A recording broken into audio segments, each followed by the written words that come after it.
permanent recovery, not one day at a time recovery, permanent recovery. All right, moving on. So what is this deal about alcoholism? Let's thumb on over to Roman numeral 28, everybody's favorite page, one of their favorite pages. So this chapter, majority of the contribution to this chapter was written by a gentleman named William Duncan Silkworth, who at the time was pretty much the nation's foremost authority on alcoholics and heroin addicts. Throughout his tenure at Towns Hospital, worked with like 200,000 alcoholics and addicts, and so I would say he had some experience. He noticed two different types of people who would show up in his treatment center.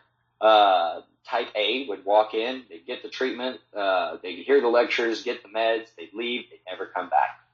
Type B, right, a guy like myself, would show up and get the same treatment, hear the same lectures, eat the same crummy foods, sleep in the same stiff beds, and I'd leave faring forth in high hopes, but I'd always return.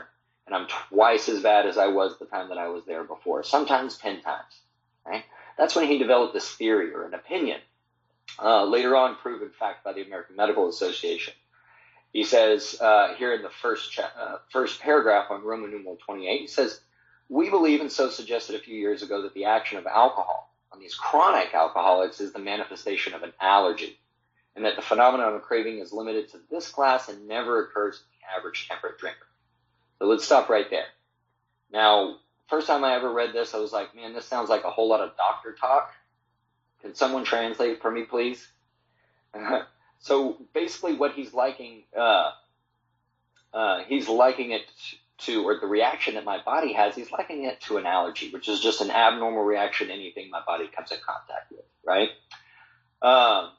So let's say I'm allergic to bees. I get stung by a bee. The way that this allergy manifests itself is that I break out into hives, my throat swells up, I might need an EpiPen, might have to go to the doctor, right? Either way, that reaction is beyond my physical and mental control. Can't do anything about it, right? Can't just will it away. So now we bring in alcoholism and alcohol, right? When I put, for the chronic alcoholic, the real alcoholic, when I put alcohol into my body, the way that this allergy manifests itself is in the form of a craving, which means that I cannot control the amount that I take after I've put it in. Right? So we can get down with this with a little test. Raise your hand if you've been to the liquor store more than once in a day? Come on, shoot them up. There we go. How about anybody ever been to the ATM or the dope house more than once in a day? Huh? Right, okay. Why didn't I get enough in the beginning? Okay? Because I'm setting out to control it. I'm just going to get this much. I just need one Fruit Punch 4 Loco to get me through the day. Or just a pint, you know. Problem is that I go back and forth to the liquor store so many times I should have just bought the handle in the beginning. Right? I have no intention of getting obliterated, but that's where it always ends up taking me, right? And this physical piece is one of the easiest parts to get down with. Is can you control how much you drink every single time? Right? Every single time is the key point. There may be some times in the past, oh yeah, I remember that time I was a designated driver or when I did this, blah, blah, blah. No, every single time. And then it goes on to say that these allergic types can never safely use alcohol in any form at all. And once having formed that habit, lost their self-confidence, their reliance upon things human, their problems pile up on them and become astonishingly difficult to solve. First couple of treatment centers told me that was why my life was unmanageable. But that's not what unmanageability looks like in this case. Right? Those are consequences. Those are results. Anybody who goes out and drinks copious amounts of booze is going to get some problems. Right? If I go out there right now and get some Turkey 101 or whatever, like I said before, wear a helmet. It's going to get ugly. I'll be gutter level in a matter of hours, not days. You'll find me passed out in a Walmart parking lot, probably. So what we have to understand is that alcoholism is not causal. There's not some great event, some tragic, traumatic event that caused me to become an alcoholic. Now, I'm going to go in the door and I'm going to say that I'm not making light of any of the things that we have gone through, whether it's kids, teenagers, even adults. Things that can go unnamed for the sake of the talk. These things may exacerbate my alcoholism. They may make it worse, but they didn't cause me to be what I am. Going down to the bottom here, it talks about why anybody drinks. Because men and women drink essentially because they like the effect produced by alcohol. True statement. Right? Think about the first time you ever got drunk. How did you feel? I felt awesome. Like I'm 10 feet tall. I can talk to any girl in the room. I'm a way better dancer. Somehow I grew muscles. It's odd, right? And I'm always going for that effect, right? Always going back to the effect. I'm not drinking for the taste, okay? I don't really know anybody who drinks for the taste. We'll put it this way. I love the taste of fresh mountain spring water, but I'm not going to sit alone in the dark in the back bedroom in solitude drinking a whole case of fresh mountain spring water. Ain't going to happen, right?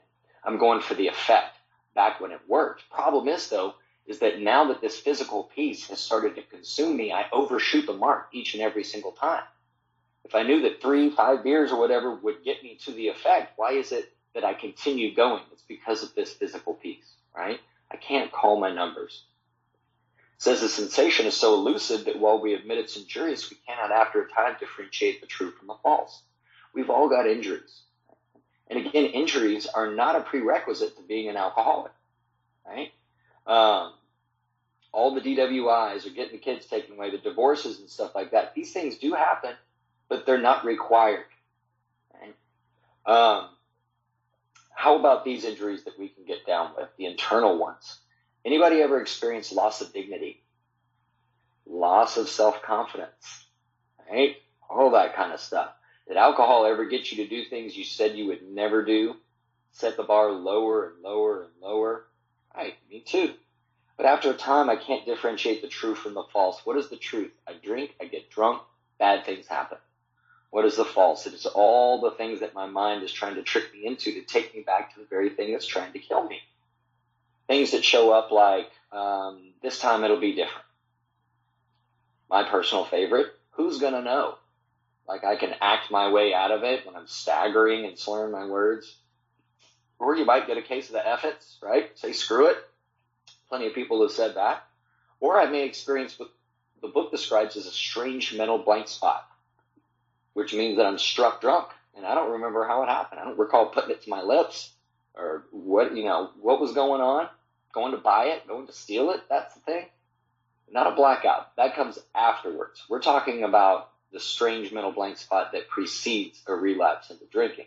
And we're going to get into that here in a second. It says to them, their alcoholic life seems the only normal one. It becomes normal for me to lie, to manipulate, to hurt the ones that I love, though that's never my intention. It says they're restless, irritable, and discontented unless they can again experience a sense of ease and comfort which comes at once by taking a few drinks.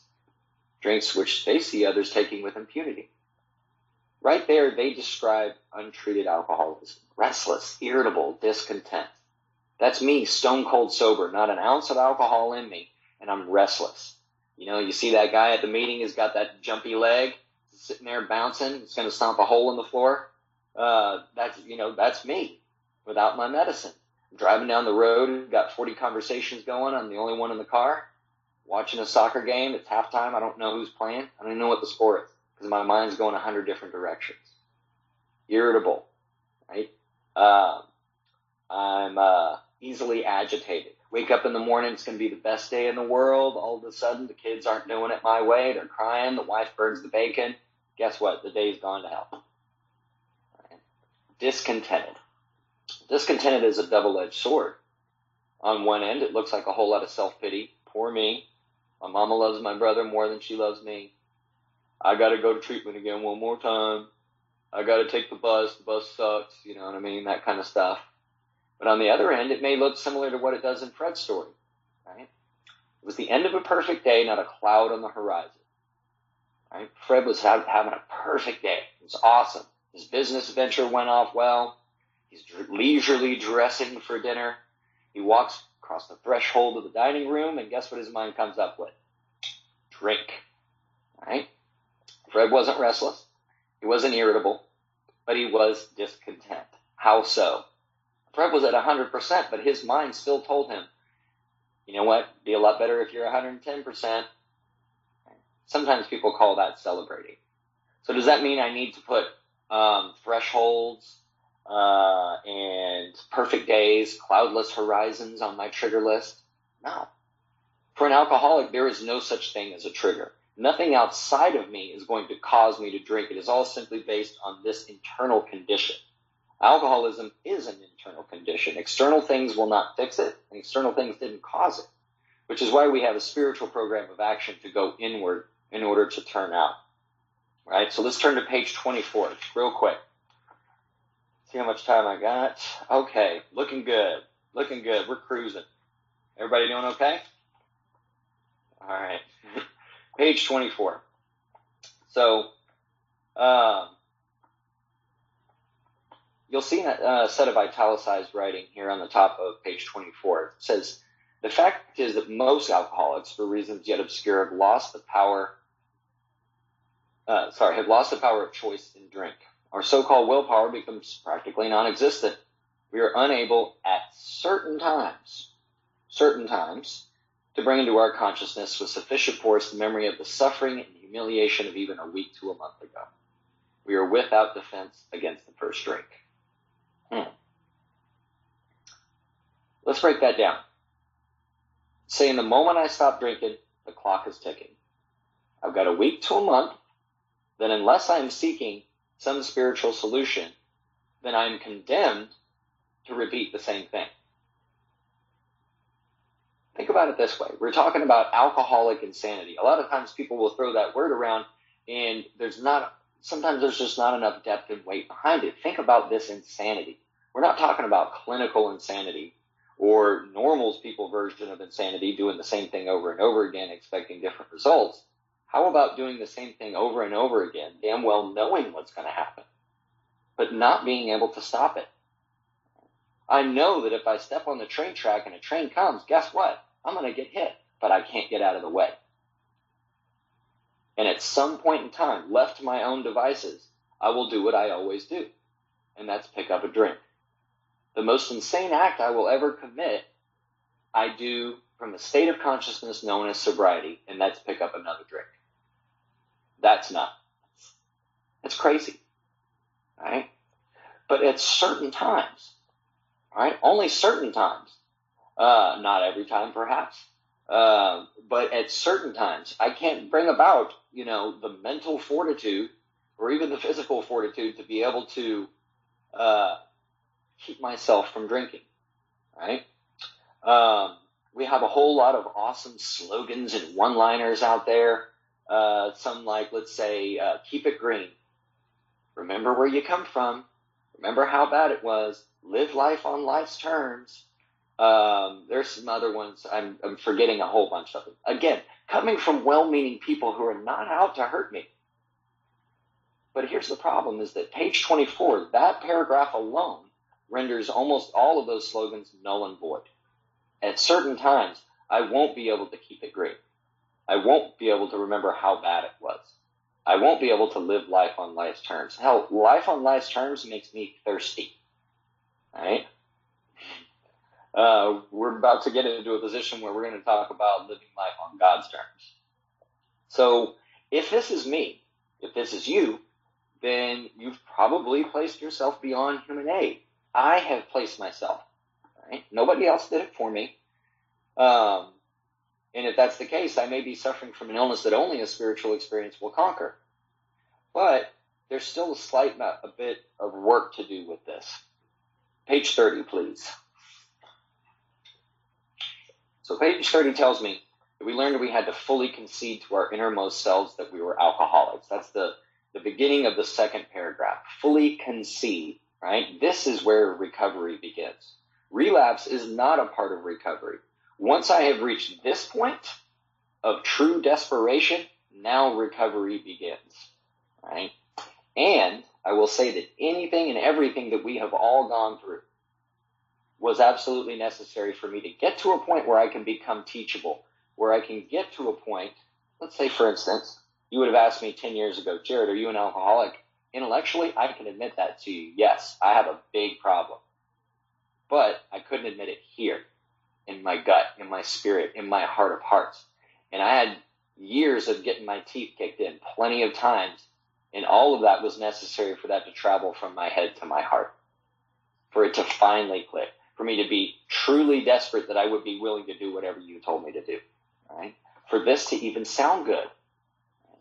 This is why hitting it home with page 24 is so absolutely important, right? Because a lot of people will say, oh, you just haven't hit bottom yet. Every bottom has a trapdoor. Each bottom that I struck with a level of desperation that if I were to proceed with any form of spiritual action, I might get results. Problem is, though, is that I have this timeline. What gets in the way is everything that's going on up in here. That's why the main problem for the alcoholic centers in the mind. You give me a few days of, sitting in some fancy pants treatment center, like parting the wild horse's mane on the beach, getting some good meds.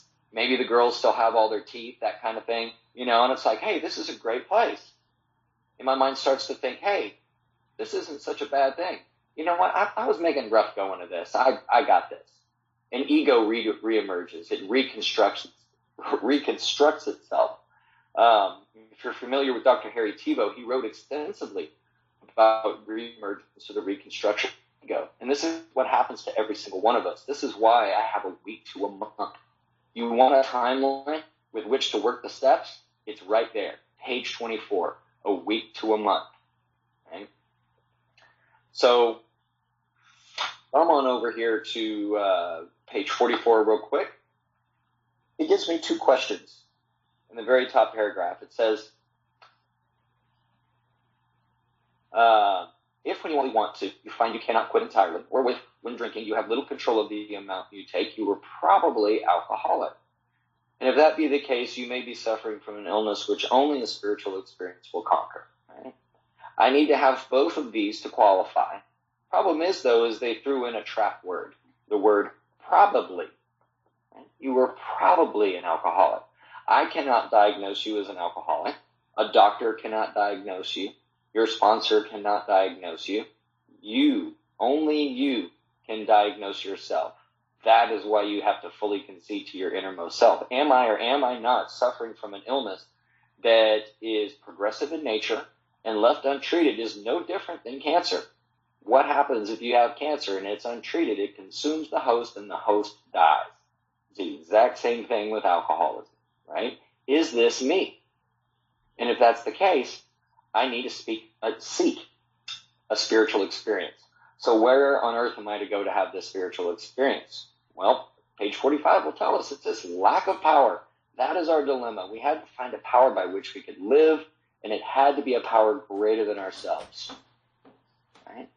So it means that we're going to talk about God, right? But the cool part is that there's no reason to be disconcerted, because of the first 100 who came into this, at least half of them were of atheist or agnostic temperament, right? But every one of them, everyone, not just the pretty ones, not the rich ones or the lucky ones, every one of them believed in and came in contact with a power greater than themselves that solved their problem, right? So step 2 says that we came to believe that a power greater than ourselves could restore us to sanity. I can ask everybody a very simple step 2 question. Do you believe that there's a power in my life that's keeping me sober today? See some head nods, okay. Do you hope that that power can work for you? Step 2's done, right? No need to beat it up anymore. Moving on. Right? Notice I didn't say anything about Jesus or Buddha or Allah or Krishna or anything, because it doesn't matter. I'm screwed in step 1. I hope what's working for this guy can work for me in step 2. Right? Why? Because I'm screwed in step 1. It's pretty dang simple. And we do this whenever they're desperate, whenever I am desperate. That's when I'm most willing to accept drastic and revolutionary proposals, is when I'm out of options, right? So chapter 4, we agnostics, wonderful piece of spiritual literature that continuously asks us to lay aside. Can I set aside prejudice? Can I set aside everything that I think I know about myself, about the program, about God, for an open mind and a new experience today, right? Doesn't mean that I have to give these things up. It's just, can I set it aside, right? And try to seek a new path, right? So step 2, that's pretty much it. We move on to step 3. All right, let's go to page 62. Now, before we get here, it's important to understand that I may show up to the fellowship, I may show up to AA with a little bit of belief, and that's cool. Right? Let's have a new experience with that. But belief will only get me so far. Praying will only get me so far. Right? I've prayed myself straight to the liquor store before. What is the reason? I was not connected to this power. I have to be connected to this power to get my shield, to get my armor, right? And there's all sorts of things within me that are blocking me off from fully experiencing this power. The untreated alcoholism that we talked about, all of the stuff on page 52, right? And now they're going to throw in some more stuff. Let's go to page 62 on here. Here at the top, it says selfishness, self-centeredness. We think that is the root of our troubles. Interesting. Because I would have said Turkey 101 and Fruit Punch for Locos were the root of my troubles. But it didn't say that. It says selfishness and self-centeredness. Right? That's the root of our troubles. Fascinating. So where are the roots on a tree? They're underground. Right? What happens if you walk out into the garden and you cut a weed off at ground level? It's going to grow back. Okay? Drinking alcohol is the above ground stuff. It will always return, guaranteed, unless the root of the problem is tackled, right? This is why I need God's help, because it goes on to say, well, I'll finish this paragraph and then I'll continue with that thought. It says, driven by 100 forms of fear, self-delusion, self-seeking, self-pity, we step on the toes of our fellows and they retaliate, and sometimes they hurt us seemingly without provocation. But we invariably find that sometime in the past we've made decisions based on self which later placed us in a position to be hurt. So our troubles, we think, are basically of our own making. Again, I did this to myself. Nobody did it to me. It says above everything, we alcoholics must be rid of this selfishness. We must, or it kills us. God makes that possible. And there often seems no way of entirely getting rid of self without his aid. How is selfishness going to kill me? Well, if my life is all over page 52, I get restless, irritable, and discontented long enough, my mind says, guess what? This sucks. I know what's going to fix it. And I'm right back into the bottle again. And for me to drink is to die. That is how selfishness kills me.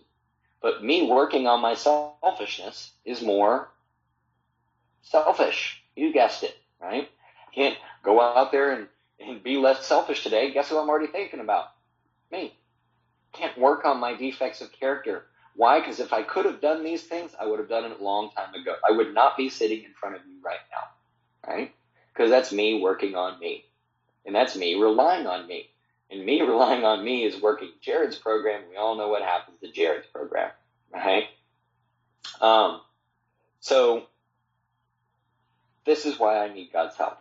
And as we approach this third step decision, the book gives us plenty of different options or perhaps ideas or concepts on how we can approach this relationship with God. Because it is a relationship. As a matter of fact, it's the most important relationship I'll ever have in my entire life.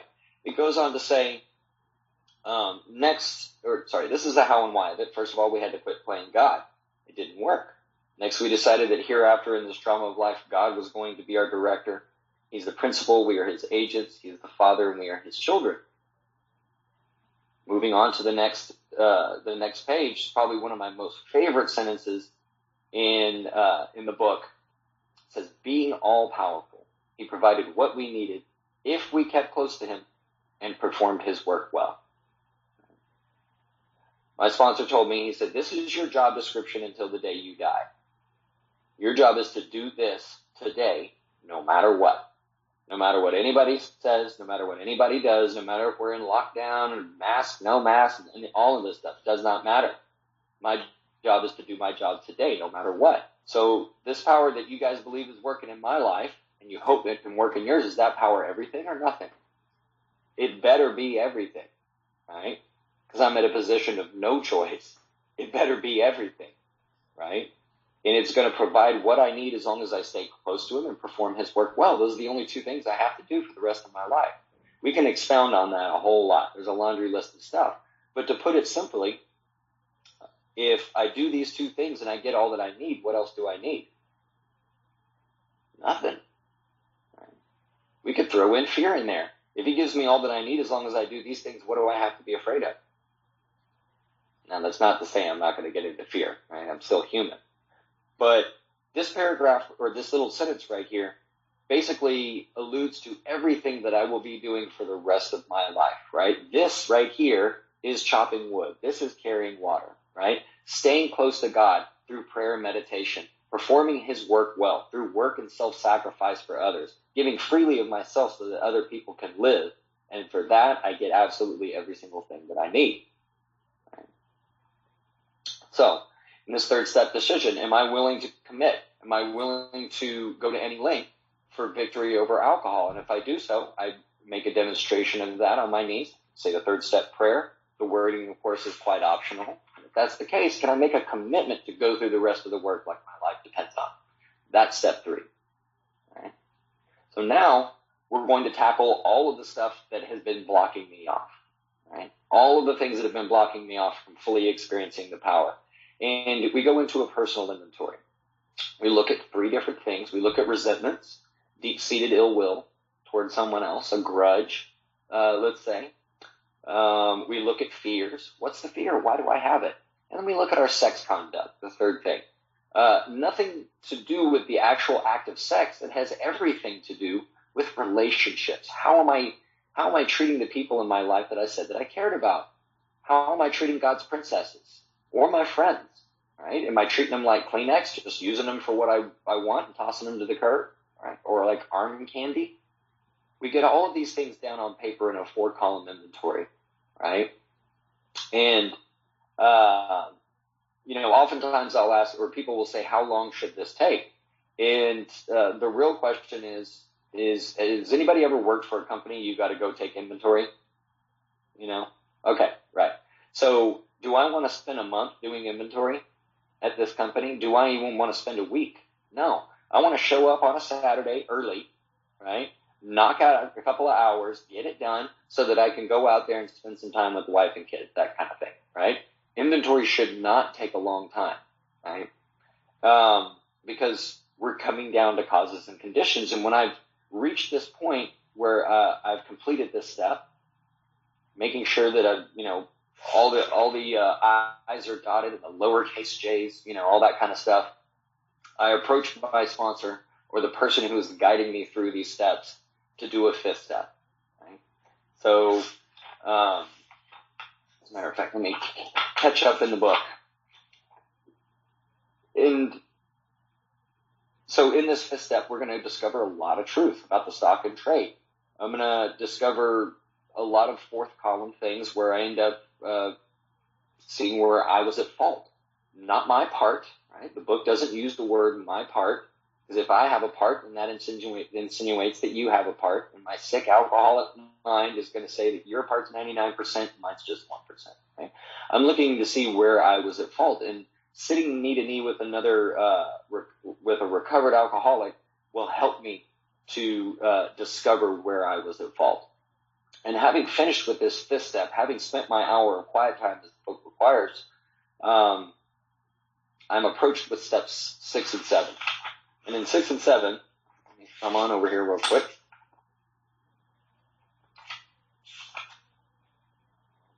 Get there one day. So, after I finish this 5th step, I'm going to see that a lot of things that I'm taking away from this are pretty objectionable, right? These are the things that are killing me. These are the things that are driving me back to drink. Am I willing to have these things removed? It's a yes or no question. Are you willing? Yes. Awesome. Moving on to step 7. The cool part about step 7 is that I just asked him, my newfound friend, God, HP, the spirit of the universe, the power, or if you just want to call it that, please remove these things from me. I do it in the form of a prayer, right? Am I willing in 6? Just ask him in 7. Step 8, I continue moving on. I make a list of all the people that I've harmed. Some of this list can be derived from my 4th step. But there may be people out there that I've harmed that I don't have any resentment towards. I make a list of all these people and become willing to go make amends to them. And step 9, I go strapping on my shoes, go door to door, start making direct face-to-face amends. Okay? I don't show up to people and say that I'm sorry. I don't show up to people and apologize, because that is not an amends. By definition, amends means to make right. So if I stole Anthony's $100, how am I going to make that right? Just showing up and saying, hey, dude, I'm sorry about your $100. No, I'm going to show up with $100 and say, here you go. Is there anything else that I could do to make this right between us? Or perhaps with interest. Or if I don't have the money, the book gives us all sorts of descriptions and scenarios about how we can work out a payment plan, work out the best deal for both parties, and how to approach several other different types of amend topics. But ideally, work with a sponsor is absolutely paramount within this making amends realm, right? So moving on, let me see how much time I got. All right. Now we got to talk faster.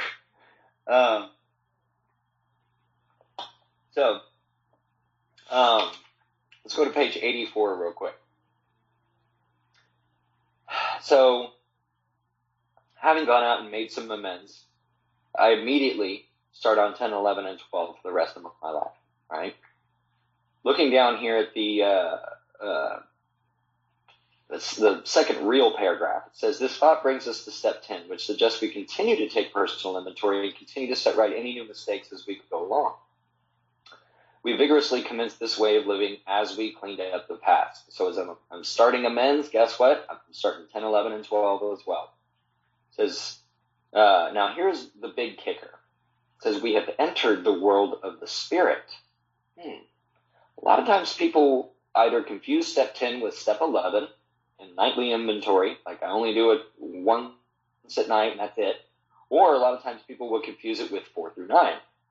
Now, here's the thing. It's not a confusion. It's just slightly different.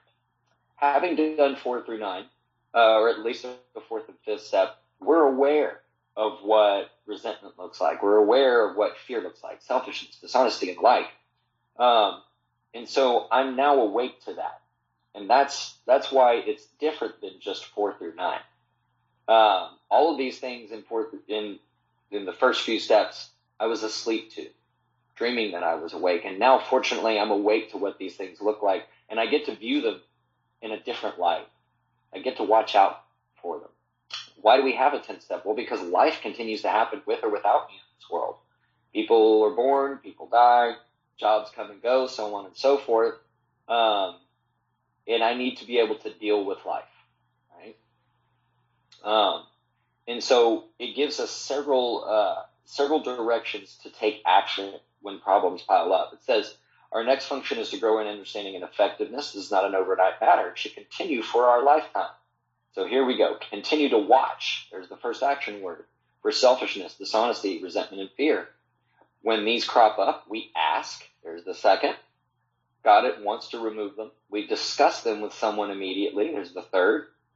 And make amends quickly if we've harmed anyone. Then we resolutely turn our thoughts to someone we can help. So there's 5, possibly just 4, action words. That is a proper 10th step when done in order. Right?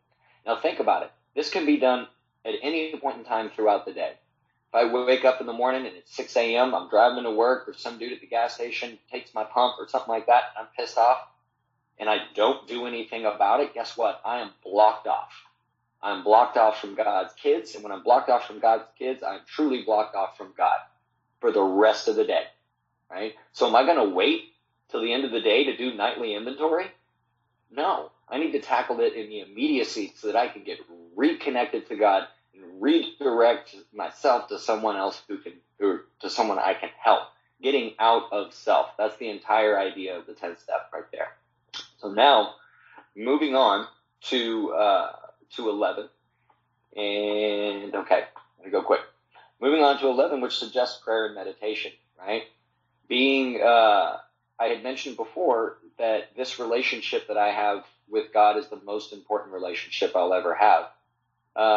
More important than the one that I will have with my my wife, my kids, the one that I have with you guys.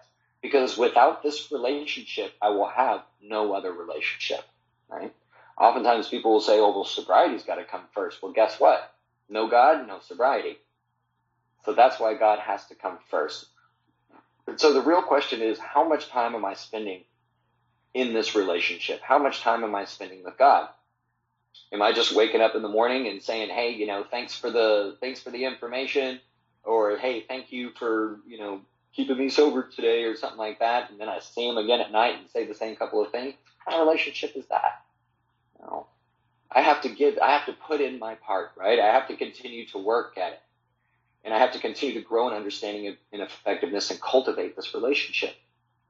To give a little analogy, is 10, 11, and 12 are oftentimes seen as just doing extra credit whenever they're actually required. So if you think about this, my roots have now grasped new soil in 6 and 7, right? I've been uprooted, placed in new soil. I've gone out, and this tree that I've uprooted and placed in new soil is now going to try to start to grow again. And in step 10, I continuously prune the tree, right, to help it continue to grow. But I also have to feed and water it. And I do that through prayer and meditation so that eventually it will reach the sunlight of the Spirit and it will bear fruit. Now in step 12, it's often said that you cannot transmit what you haven't got, but you can transmit what you do have, right? And if I'm not constantly pruning the tree, I'm not feeding and watering it, and it's not reaching the sunlight of the Spirit, but somehow it bears fruit, that fruit is sick fruit, and I will transmit that sickness. Right? This is why we do it precisely as laid out, right? Not my way. And as long as I'm connected to God, I have the ability to go out there and carry this message to other alcoholics, the people that save me, right? Just like the people who saved me. Someone else's first step may start on my 12th step. And it's my job, it's my obligation, it's my responsibility to go out, right? Not just sit around and wait in a room for them to come to me, but to go out there and find these people, right? Step 12 talks about having had a spiritual awakening as the result of these steps. We carry this message to other alcoholics and to practice these principles in all of our affairs. If you have kids, you know that practicing these principles in all of our affairs is probably one of the hardest things in the world, right? But still, we're not saints. We continue to grow in understanding and effectiveness. One thing that I will leave you guys with, because I know that I'm going to be running out of time, is the qualification process, right? It is my job as a recovered member of Alcoholics Anonymous to qualify the person who I'm sitting in front of, qualify the new guy who's walking into the room, right?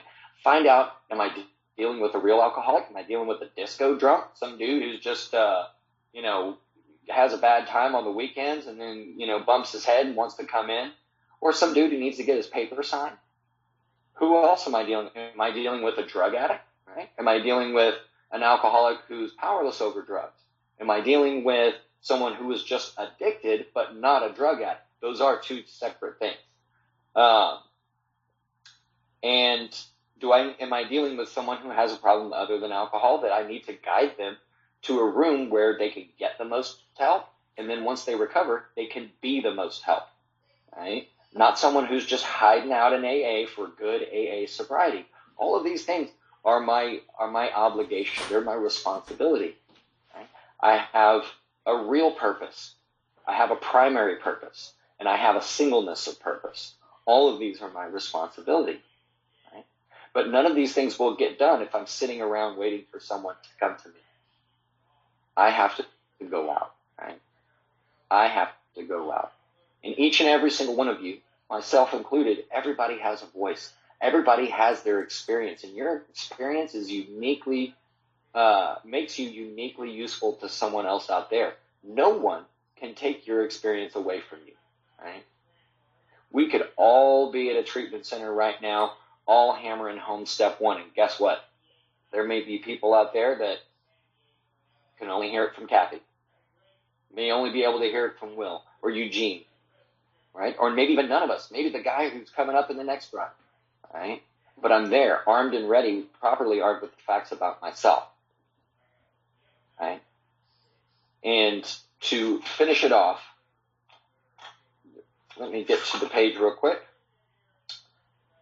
There's often this piece of misinformation that people think I'm always going to be powerless. Right? And the book does not tell me that. Right? It says we have recovered and been given the power to help others. Right? More importantly, over here on page 124, probably one of my favorite, one of the strongest sentences I think in the book, it says, cling to the thought that in God's hands the dark past is the greatest possession you have. The key to life and happiness for others. With it, you can avert death and misery for them. Fascinating. That doesn't sound like I'm always going to be powerless. That sounds like great power. Is that power mine? No. That's the power of God working in me and through me. But he won't work in me and through me unless I'm connected, which means that I'm continuing to chop wood, carry water, and giving freely of myself so that other people out there may eat of the fruit of freedom. And we can all join in brotherly and harmonious action. So with that, I thank each and every single one of you for having me. I thank Will, thank the BYOC for having me. It's good to see so many familiar faces and even see some new ones as well. Thank you so much. I'll be around afterwards if anybody has questions. Awesome. Thank you, Jerad.